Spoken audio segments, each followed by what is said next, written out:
This episode of the Tony Robbins podcast is brought to you by Tony Robbins Results Coaching. Are you ready to experience an extraordinary quality of life? Or maybe you're already doing well, but you know you can take your life to a whole new level. To do that, you have to set yourself up to win. You need a process, a way to consistently grow and produce the results that you need.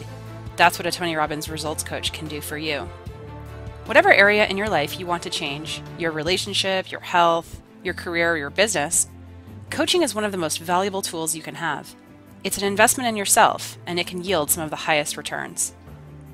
Tony Robbins Results Coaches are hand-selected and trained by the master of coaching, Tony Robbins himself, to have the skills that will empower you with supreme focus, powerful insight, and the accountability needed to achieve everything you've ever dreamed.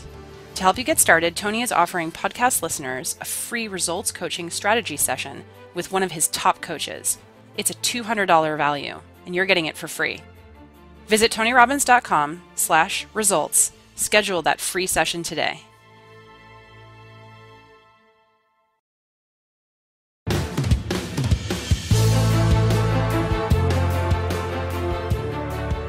Welcome to the Tony Robbins podcast. We've all had some area in our life that we said we were going to change, whether it's our relationship, our business, finances, career, or our health. We all have something that we want to take to the next level, but for one reason or another, we just never made it happen. Maybe we pulled back too soon or didn't follow through. Maybe we made an excuse or even sabotaged it before we had a chance to start. Whatever the reason, we just couldn't break through. In this episode, Tony talks about the three components to creating a breakthrough: strategy, story, and state. The way you approach a goal, your beliefs about your life, and your mental game form the foundation for any success or failure. But by taking control of these forces, you can take massive action, and you can create the quality of life that you've always wanted. About 35 years ago, I got obsessed with a simple question. What makes the difference in the quality of people's lives? What makes some people leaders and other people followers? What makes most people talk about a dream and never follow through, and other people, just a small percentage, kick ass, take names. You can throw any obstacle at them, they find a way to break through. What's the difference? And when I first grew up, I grew up very poor financially. I grew up in a very tough environment. When I met my fourth father, I said, "Mom, I'm confused." I was confused because I always loved people, just my nature. But when I was in high school, I was not the most popular kid in school. In fact, the most popular kid in school treated me like hell. He was so vicious and mean. I thought, what makes that guy popular? So it made me obsessed to want to know why people's lives turn out so differently. And my first answer, growing up poor with no great role models, was, well, some people are just lucky. They grew up in a family where everybody loves each other and they stay together. You know, some people are lucky. They grew up in a family and everybody's educated, and so they work hard to educate their kids. Or some people are lucky. They grew up in a family with lots of money, so they have resources to travel and learn and expand and do whatever they want.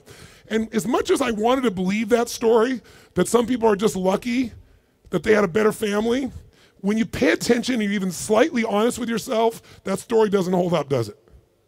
Because when you look around, what happens to people that were truly given everything and they don't have to work for it?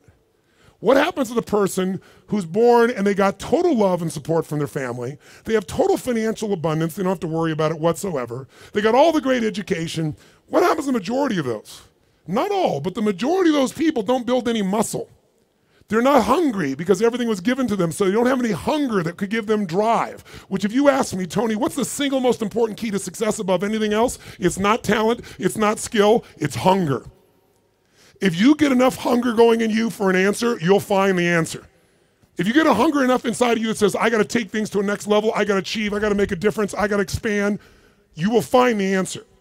People's intelligence will expand if they got enough hunger. But if you got everything and you're not hungry, you're not going to have much. Look at the pathetic people you read about in the rag newspapers who were given everything. And as a result, what do you find out? The majority of people that are given everything, you find them living in rehab. They've been getting everything else, and they're going in and out of rehab for drugs or alcohol or something else. And then you find these people that life seems to have stepped on. You know the kind of people I'm talking about? Life has kicked them in the face. They've experienced tremendous injustice. Nothing has been fair to them. They've been abused mentally, emotionally, sexually, spiritually, whatever. And very often, those are the very people that most of us are inspired by, who achieve levels that most people never dream about and who touch society. For example, what would you guess would be the future for a child if I described their background? Because most people think biography is destiny. What you've been through determines who you are. And most of us, if we're not succeeding, can tell everybody the stories of why we're in that place. But it's much more fun to tell people where you are today in spite of what happened in your life. That's a much more interesting story, isn't it? But if you look around, what if a person's story is this? True story. A person's born and their father's not there as a baby. Their father left before they got there. Their mother is going to raise them and their mother's 13. A child being raised by a child. If that's all I told you, what would you predict the future of this child would be good? Real positive, uplifting, expansive, powerful, influential, or concerning? Concerning.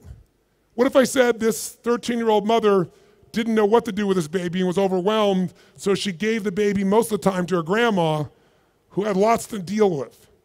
And what if I told you, with grandma not noticing, before this child was 13, she was sexually abused more than 3 times by different people in family and friends? Now, a little baby being abused, a child being abused.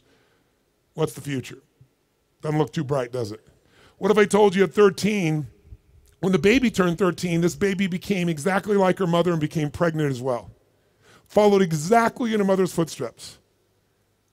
What if I told you at 13, when the baby arrived, the baby was stillborn? The baby died at birth. What would that do to an adult mom having a baby, much less a 13-year-old child? What if I told you the kid went a little crazy with her behavior, got so outrageous and out of control, they put her in an institution, but fortunately the institution didn't have enough beds, so they couldn't keep her there more than a few days, and they finally released her to a man who claimed to be her father, who she'd not met. By now I'm sure you figured out whose story this is. Who is it? This is Oprah Winfrey's story. Oprah Winfrey went through all that we just said, plus she was African American at a time in the US when the President of the United States was not African American, and when many people in the US did not judge people by their character, they judged them by their color, based on nothing whatsoever. This woman has become one of the most influential people in the world, females on the planet, and that's her story. So the reason is, whatever story you're being told about the economy, whatever story you're being told around you, you have to be so aware not to buy into a limiting story. Either someone else telling you that or you telling yourself that. And I'll tell you something, it's gotten worse as the years gone by, and I think the US has been the leader in it. I'm not attacking my country, it's just, it's interesting what's happened in my country in the last 2 decades. Some of you may be old enough to remember 20 years ago when things started to change, because America likes to export their stories. So I think many of you, if you're around then, can remember there was a story of 2 young men who killed their parents in Los Angeles. Their names were the Menendez brothers. Does anybody here remember that story, the Menendez brothers? Keep your hands up so I can see a sense. Yeah, quite a few of you can remember the story. If you didn't know the story, it's about these 2 young men. They killed their parents, their mother and father, at point blank range with a shotgun, murdered them in cold blood. But when they went to a jury trial, the jury couldn't decide. They admitted they did it. They admitted it. But they said, but our parents were abusive. And so the jury literally was deadlocked. It took 2 jury trials to convict them. Now, all because they were abused. Well, many people are abused. They don't kill their parents with shotguns, right? See, if you and I are going to be successful, we're never going to get it by blaming somebody else, including God. People say, I'm poor because God wanted me poor. I'm fat because God got me fat. No, you're poor and fat because you sit on the couch and watch TV and eat Cheetos all day. It's not God's fault. So what I'm suggesting to you is you and I have to come up with a better story, a story that can make things work. So now I want you to tell me the truth on something here. Tell me right now, who here in this room has ever failed to accomplish something that really mattered to you? We all know we failed at some point. The first time I ever asked this question on stage, it was spontaneous. I was at this group called TED, Technology, Entertainment, and Design. And I asked everybody in the audience, because they're all multi-billionaires, the guys that started Yahoo, the guys that started Google. It's this really unique group of people. And they're in this darkness. And they weren't responding, so I said, let me just ask you a question. How many of you have ever failed? No one raised their hand. I said, thank you for your full participation. How many of you have ever failed? They all raised their hand. I said, great. When you failed in the past, why did you fail? And this is where you hear people's story. Remember why I'm telling you this? Because I want to tell you right now, you might write down something. Change your story, change your life. We all have a story about why we are where we are. If you're not where you want to be in your life, in some area, like maybe your body's great, but your finances aren't, or your finances great, but your relationship sucks, or doesn't, or whatever. The bottom line is, you've got a story why it's that way. And the story we tell ourselves protects us from pain. It gives us a reason why it's not our fault, or it's gonna be okay in the future. But the story that protects you also imprisons you. It keeps you from changing your life. So in order to create a change in your life, you really truly gotta change your story. You gotta shift your story. You gotta find a story that's gonna empower you, a story that's gonna strengthen you, a story that'll push you beyond anything you've ever done in the past. So the story most people have, and that they had at this TED piece was, I said, why have you failed in the past? Didn't have the money, didn't have enough time, didn't have the right resources, didn't know the right people, didn't have the right contacts, didn't have the technology. Some people said we had a lousy leader. The leader said I had lousy people. Right? Isn't this stuff what people tell you? And then in the darkness, I heard this voice say, I didn't have enough Supreme Court justices. And I looked into the dark room down there in the front row, and it's Vice President Al Gore, who lost to George Bush, and the whole crowd, I was in Northern California, and it was a Democratic crowd, so they all stood up and cheered like crazy. And when they're done cheering, I just stood there and I said, that's one way to explain why you didn't become President of the United States. You didn't have enough Supreme Court justices. But I might suggest there might be a different reason. And everybody was like quiet, going, what's he gonna say? And I said, let's look at everybody else first. Those of you who told me you don't have the money, you don't have the time, you don't have the education, you didn't have the right people, didn't have the right skills, didn't have the right technology, you didn't have the right Supreme Court justices, or enough of them. I would submit to you, you've all told me the reason you failed is you didn't have the resources. Time is a resource, money is a resource, technology is a resource, knowing the right people is a resource. And I said to the audience, here's my experience working with the most successful people on the face of the planet, athletes, presidents of the United States, multi-billionaires. Here's what I know from them. Resources are never the real problem. A lack of resourcefulness is the real problem. I'll say it again. Lacking the resources is not the problem. Lacking resourcefulness is the real problem. What I mean by that is very simple. The ultimate resource is human emotion.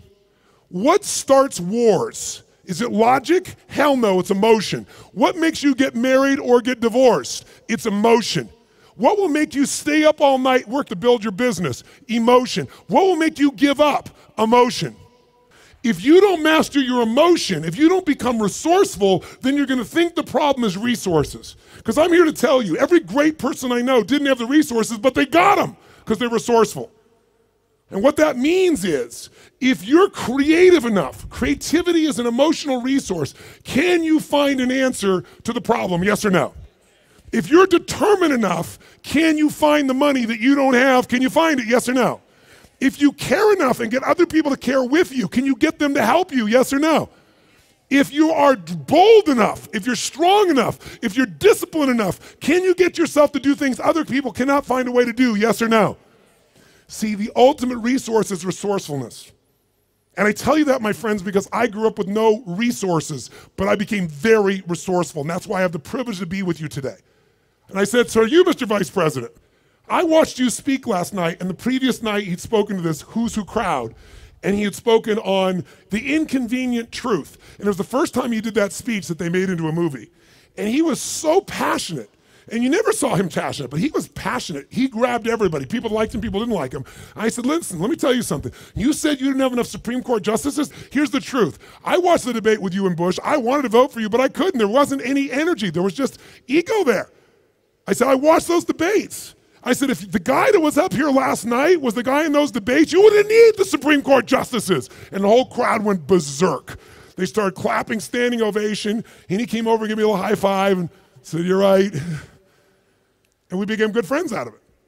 And people came to me afterwards, the guys from Kleiner Perkins, multi-billionaires, they took me to dinner and they go, we've all been thinking that. No one would ever say that. How could you say that publicly? I said, because it's the truth. They go, yeah, but no one said it. And guess what? The truth is, I don't care where you are today. I don't care if you're totally broke and getting here was a huge stretch for you. If you can find the hunger inside of you and you can remember, I don't need resources, I need resourcefulness, that'll get me the resources, then anything you dream about you can make real. But the minute you forget that and you come up with a story that goes, I don't have the money, I don't have the time, I can't do it, it's too far away, that's what's gonna kill you. Change your story, change your life. And we all have a story because we're afraid, all of us, to fail. We're afraid to not look good. We're afraid to be disappointed. We're afraid to get our hopes up. But the only way that you get courage, courage means you're afraid, but you do it anyway. It's not courage if you're not scared. And so there's going to be people talking here the next few days or today that they're going to give you some great strategies. Whether you do it or not is not going to be based on your ability. What you're capable of is amazing. What most people will do is disappointing. And it has nothing to do with the content of what needs to be done. It's everything to do with the mastery of your own states. So here's what I believe. My passion is not just get up and talk. My passion is get people to rewire themselves. So how many of you came here not just for information? How many came here for some breakthroughs? A breakthrough means a new quality of life where things that were impossible are possible. Who's with me on this? Say aye.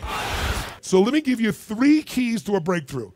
Any one of these 3 can give you a breakthrough, but if you do all 3 of these, you're gonna have an extraordinary breakthrough. So let's start with something so simplistic that none of us would be emotionally attached to it, and we all know it's true. And let's take a symbol in society. All over the Western world, including Australia, and you guys are a bit better than America, but not by a whole lot. What's happened to societies, Western societies, in terms of their health and fitness? Now, I don't know the current numbers here in Australia, but I'll tell you how bad it is in the US. I know you're slightly better than this. 1/3 of Americans are obese now. 1/3. Literally 60% of Americans are overweight. Now, I want to ask you a question. Is that because the strategies required to losing weight are so complex that it's just completely overwhelming? Is that why? Yes or no? No.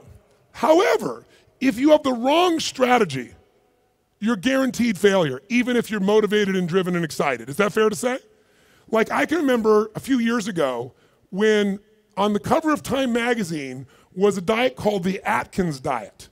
And it said, I don't remember the exact number, I think it was 13% of Americans, the largest number ever, were all on this diet.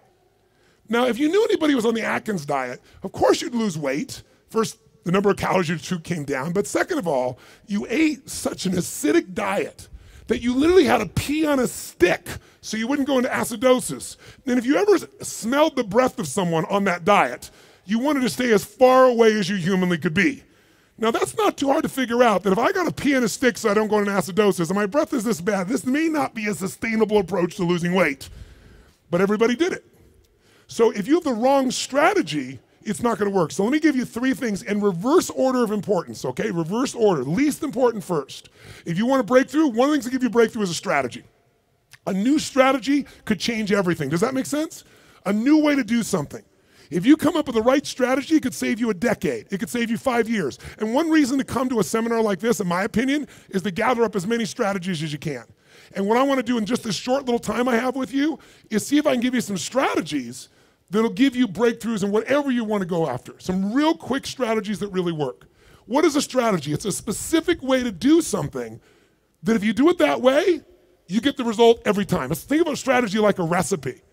If you know someone's recipe and they took 25 years to figure out how to make the perfect chocolate cake, and you're not a baker, but you got their strategy, you got their recipe, how often can you get the same quality of chocolate cake if you follow their recipe, if you follow their strategy? How often will it work? How many times?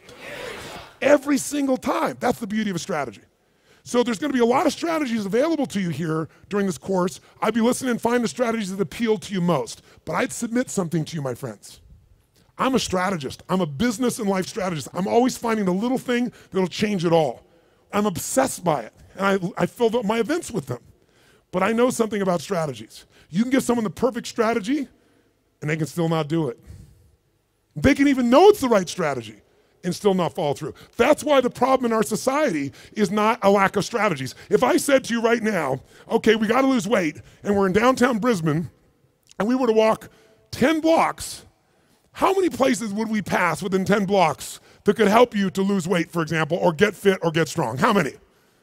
In fact, you don't even have to get up out of this building to learn how to lose weight, because today, God forbid you were going to get up and walk, you could just pull out your iPhone or your iPad or whatever phone you have, and you could download 10 books right now that you'll never read, right? On how to do it. Maybe you'll start reading the first one, and then you'll get a little text. Oh, what's the text say? And you won't read the rest of the chapter.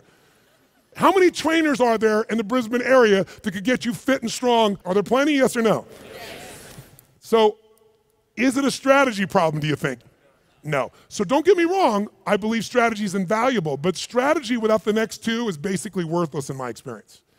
You know what to do, but you don't do what you know. But the right strategy versus the wrong strategy is critical, and why don't you make a note of this, really important. You have to do the right thing at the right time. I'll give you an example in my country. Buying a house, right thing to do. In my country, 2007, wrong time. If you bought a house in the United States in 2007, right now you're upside down anywhere from 30 to 70%. 70. In places like Las Vegas, they're down 70%. I have a friend that had a $10 million home just sold for $3 million. That's why, my friends, I'm a student of seasons.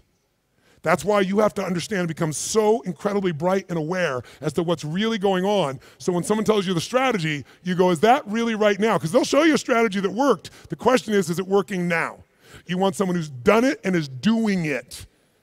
People go all the time and they go see someone, let's say a really nice stockbroker who then tells them what to do with their finances, but you got more money than he does. That ought to be a clue he's not the person to talk to. People go to psychiatrists all the time that are taking antidepressants for their depression, and they wonder why they don't get better. I mean, we're weird this way. I'm telling you, if you're going to get a strategy, you better get somebody who's doing it, someone who's getting results. Now, strategy, is it critically important? Even though I beat up on it, is it still a huge advantage with the right strategy, yes or no? Yes. So what's the second thing? The second element, though, that affects whether you're going to use the strategy or not is the story you tell yourself. Does that make sense? Because if your story is, I'm big boned, or I've tried what? I've tried what? Everything. If you tried everything, you'd have the answer. Right? But when people say, I tried everything, what does that do? It makes your brain go, see, I've tried everything. There's no reason to try anymore. It's not my fault. I'm just big boned. I just have low metabolism. Right? It's just, I've always been this way. And by the way, people's stories are often true, but they're not effective. It may be true that you have low metabolism. It may be true that you're big boned, but that's not why you're fat. It's because you're doing nothing to change your metabolism. Make sense? Or I don't have a relationship with a great man or great woman because all the good ones are gone. Or they're gay and I'm not, or I'm gay and they're not, something of that nature, right? Isn't that a common story people tell themselves? And what does the story do? It kills your hunger, it kills your drive, it gives you a reason not to face the discomfort. We've all lived in a society that has trained us since we're this tall now. Most of you, by the time you're 21, saw 2 million commercials and had to instantly get out of pain. Instantly out of pain. You know what the problem with getting out of pain is? It takes away the purpose of drive. How many of you know somebody who takes antidepressants right now and they're still depressed? That's because they have the same story. Even though they changed their biochemistry, the same story brings them to that lousy place. If your story is, I don't have the resources, that story is going to kill your future. If your story is, I can get any resource I want if I find a way to add enough what? Value to other people's lives, then you can get the resources. It's so amazing. I don't know, because in Australia you don't have a lot of places to go. I know there's a few, but how many of you in this room ski or snowboard? In skiing or snowboarding, if you take up the sport and you get on a really vicious hill, what they call a black diamond hill, there's edges where if you don't stop, you go to the edge and you'll die. And what happens is when you're brand new and you're starting to skid out of control, most people slam themselves on the ground and try to hang on to the hill for dear life. And those are the people that will never master skiing or snowboarding because they let their fear of the edge push them down. The person that goes, I'm going to dig in, I'm going to work even harder, I'm going to carve. It's scary as hell, but I'm going to stay with it. They learn to carve. Those are the people that have skiing or snowboarding be something they love for the rest of their life. Your story is everything, my friends. And by the way, I'm not lecturing you. I'm sharing with you because I've learned by my own stupidity. That's the only reason I can share this. But you change that story, you'll change your life. Give up the story that limits you. It may even be true. You may have ADD. You may have been abused as a child. It may be true. But that story is not why you don't have great relationships or a great business now. You don't have great relationships or a great business now because you're so afraid of trying and failing, you keep telling that story instead of taking action. Third key, the most important key. Because by the way, if you come to somebody and they go, well, I'm big bone, and go, that's just your story. They're going, I'll show you a story. I'll beat you to a pulp. We have to do this to ourselves. But if you are going to help someone change, including yourself, you need the third element, it's the most important element, and that is you need the right state. State, or Australians call state. State.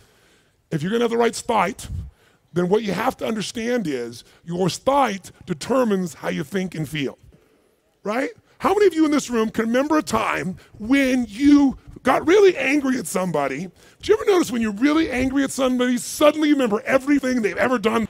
Because when you go in that angry state, it makes you take the parts of your brain that relate to a story that supports that state. On the opposite, how many of you in this room can remember a time in your life when you fell head over heels in love with someone out of your mind? How many can remember a time like that? Say I. It's been a long time for some of you. Is that all the, make the sound of head over heels in love. Go ahead, make the sound. Is that short-lived for you? Let's try this. Ever been so head over heels in love you couldn't stop thinking about the person, you wanted to make love to them every moment, you're just dreaming of them, you felt them wanting you, you wanted them, you're out of your mind. Make that sound. What does that sound like? Go ahead. Much better, much better. See, in the beginning of a relationship, when you love somebody, what will you do for them when you love somebody? What will you do? Anything. If they say, would you take out the trash? You go, take out the trash. Right? But after 7 weeks, 7 months, or 7 years, or 70 years, somewhere in that range, something clicks different in you and they go, could you take out the trash? You go, what do I look like, your janitor? And they go, I don't know what it is. We used to have so much passion. Where did it go? I'll give you a clue. Write this down. If you do what you did in the beginning of the relationship, in the end of the relationship, there won't be an end. If you do what you did in the beginning of the relationship, in the end of the relationship, then there won't be an end. How long have you two been together? A year. 20 years from now, there'll be no worries for you two. He's got his arm around her. They're snuggling. They're connected. They're in the middle of the seminar learning and they're totally connected. Do what you did in the beginning of the relationship. At the end of the relationship, there won't be an end. It's so simple. That's the difference in state, isn't it? Because when you go in a different state, you come up with a different story about your partner and then you use different strategies that aren't very good. If you're in a great state, great story, great strategies, you tend to maximize. Is this helpful? So tell me, which one of the three here do you think is the one that can screw things up the fastest and can mess things up the most? Which one of these three? Tell me. Story is the one that will sustain the problem. The one that can change everything the fastest is the state. The strategy is useful, don't get me wrong. I live for them. I mean, I can tell you some strategies in business. I've taken companies, I buy them for next to nothing and turn them around, make millions of dollars, just using a couple of little strategies. Some of you will come to my business mastery program, you'll see. I tell people on day one of my business mastery, you come, if today, the first day is not worth a minimum of $1 million to you, day one, $1 million minimum, then I'll give you all your money back, plus you get to keep everything got out of day one. It's only a 4-day program. My clients are like multi-billion-dollar companies. We've helped turn around HomeX, the largest home builder, to give you an idea, in Mexico. They credit us in the last 2 years to $750 million of increases from what I did with them. That's their words, not mine. Or taking a chiropractor who's got 3 people and doubling his business in 6 months. I've done that with strategies. Simple business strategies where if you don't know the strategy, ignorance is not bliss, ignorance is poverty, ignorance is pain. And the way I got those strategies is I willing to fly anywhere, do anything, spend any amount of money because I knew the value of the strategy. But all that still would have been worthless if I didn't apply it. What got me to apply it was the right story in the right state. If you want to change your story, first thing you got to do is change your state. Does this make sense? Yes or no? So now, let's take a look at you and what you want. If you and I want to say, why do people's lives turn out differently than other people? We can come up with one word and I can show you where it is. Decisions. Write down decisions, not conditions, determine my destiny. Decisions, not conditions, determine my destiny. If you look at your life and you look back on it over the last 10 or 15 years, I'd be willing to bet there have been some decisions that if you would have made a different decision, your life would be radically different today. Your relationships or your income or your happiness or your body weight. Everybody's got a story about how the condition affected them. But I can take you 2 people that went through the same conditions and one person comes back from war and they kill themselves or other people, and somebody else comes back and they spend all their life working for peace. I can find two people that were abused as a child. One of them lives totally inside themselves, feeling sorry for themselves. The other one becomes somebody who has an incredibly passionate relationship because they're never going to let anybody hurt who they love. Same conditions, different decisions. So when the economy that you're going through right now, it doesn't matter what the season of your economy is. What matters is the decisions you're going to make. And let me give you the 3 decisions you're making every moment you're alive, including in this moment. And you see if it's true or not. First decision you're making right now in this moment, every moment of your life, is what to focus on. What to focus on totally affects your life. Think about it. Whatever you focus on, you're going to feel, even if it's not true. If you're focusing on, oh my God, the economy's going to go to hell, when you focus on like that, you're going to feel like hell, and your decisions are going to be hang on to what you got.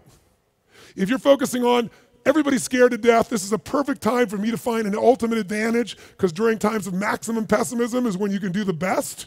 If that's your focus, you're going to find a different set of opportunities. Focus equals feeling, focus equals direction, focus shapes everything. What's the problem though? Most of us don't control our focus, we let the world around us do it, don't we? If you're going to turn on the television set, tell me something. What does the news always try to do to get our attention? Tell us what's rosy and beautiful and magnificent? No. Or find something that will jolt us. Which one? Jolt us. In the old days, today the news is in your pocket, right? It comes to you through your Twitter feed. It comes to you by being fed to, for example, by text by friends or whatever. The news follows us. But to get our attention in a world where everyone's fighting for our attention, they're looking for a story to jolt you. In the old days, before you had news in your pocket, you walked by a newspaper stand, and if it said something like, headline at the top said, great weather this weekend, what did you do? Smiled, that's cool. Did you buy the paper? No, I'm not going to buy the paper. Great weather, I know what I need to know. But if the headline says, big storm coming, what happened? Boom, some money went in that sucker you pulled out, you need to know more. So the news is so competitive today, 24/7, there's not enough news. They've got to constantly play this game. So if you don't take control of your focus, the world will do it for you. If you want to feel good about something, what kind of news? What if there was a movie, and you went to the movie, and here's the beginning of the movie. The main protagonist, the main character, is cool, having a great time, physically healthy, strong, happy, great family, great finances, great everything. That's how it starts, okay? Second part of the movie, still good. Third part of the movie, phenomenal. End of the movie, everything's cool. Who's going to go to that movie? What are they going to say? That movie's the most boring what? Movie on the planet. So you and I, if we don't take control of our own focus, we let the environment do it for us because they're always looking to get your attention. Film at 11, your child could die by drinking the natural water here coming out of this area. And when you get to the story, it's never quite the story, but they use that headline to get you. There are headlines in your own life too, though, aren't there? Headlines we use on ourselves. If you want to change your life, change your focus. I'll give you 3 examples real quick. Everyone has a pattern of focus. It's not what you focus on in the moment that affects you. It's what you focus on regularly. So for example, do you tend to focus, personally you, on what you can control or what you can't control? Those of you focus on what you can control tend to feel more in charge of life. Those that focus on what you can't control, by the way, is there plenty of stuff we can't control in this world, yes or no? Tons. And if you focus on it, you will be depressed. Depressed people constantly focus on what they can't control. Second, and it doesn't matter what drugs you take, if you keep focusing on what you can't control, you're going to get depressed if we add 2 more. Here's another pattern. Do you tend to focus on what you have or what's missing in your life? The tendency today is what's missing, and sometimes we make up what's missing. If you focus on what you have, when you're focused on what you're grateful for, how does your life feel? When you start thinking, oh my God, look at how I'm living. I mean, the worst Australian person who's having the worst, toughest time is having a better time than 90%, I should say more like 80% of the planet. Because about 80% of the planet lives on $2 a day. Most of us, our worst nightmare is somebody else in the world's greatest dream. But if we don't focus on what we have, and we focus on what we're missing, you're going to feel like hell. And don't get me wrong, sometimes focusing on what you're missing will give you some drive. Cool. But you just got to balance it out. People are depressed, always focus on what they can't control, always focus on what's missing. And here's the third one they have. Third one. And by the way, most of you have one of these, maybe 2, not all 3. If you have all 3, I know you get depressed pretty easily. Okay? Third one, do you intend to focus on the future, the present, or the past?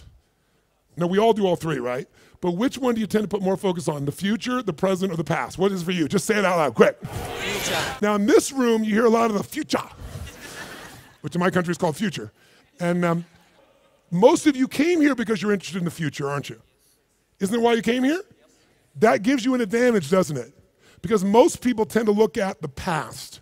If you're focused on the past, since you can't control it, it's going to probably, many times, lower your energy or even depress you. If you focus on the present, you'll probably be happier because the present moment's got more to it. A great business person looks at the future and the present, back and forth. A great happy human being tends to live in the present. A miserable human being tends to live in the past. Now, there's some exceptions. If your past is the best part of your life, you might want to spend more time there. But the problem is, if you're trying to drive yourself into the future and you're using a rearview mirror called the past, what's going to happen, my friends? Tell me what's going to happen. You're going to crash. You're not going to go backwards, you're going to crash. Make sense? So these are just three. I could give you so many more, and if you decide to come to the seminar, we're not just going to tell you this, we're going to work on it, but I want to at least make you aware of it. So if you catch yourself focusing on what you can't control, go, okay, of course I can't control this, but this is what I am in charge of. This is what I can control. I'm missing this, that may be true, but here's what I do have. That will shift your state, which will then allow you to come up with a better what? Story, which will then get you to possibly be able to use a better strategy. Here's the second decision you're making right now as you're sitting here. Second decision, as soon as you focus on something, you now have to give it a meaning. What does this mean? What does this mean? So for example, is this problem in your life a problem? Is it God punishing you? Would it feel different than if you said I have a problem versus God's punishing me? Or is it a challenge? Or what if it was a gift?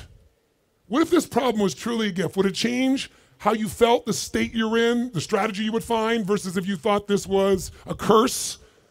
You better believe it. And every moment we're making decisions, once we focus on something, on what it means. Were you just humiliating me? Were you teasing me? Were you challenging me? Whichever one you come up with is going to change a very different relationship between you and I. And it's all what you make up in your head, the meaning you give it. Is this the end or the beginning? If you think this is the end of a relationship, are you going to treat the person the same way as if you think it's the beginning of a relationship? Yes or no?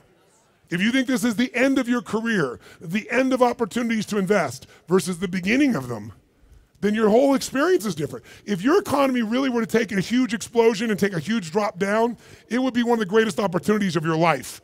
The fact that it's no longer growing geometrically is an advantage to you, if you understand that.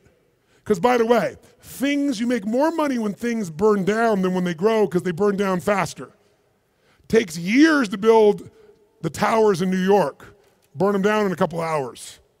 And if you're smart, you can know how to do well no matter what the economy is doing. That's really the skill set you got to master. But none of that will you get to unless you can come up with an empowering meaning from the situation.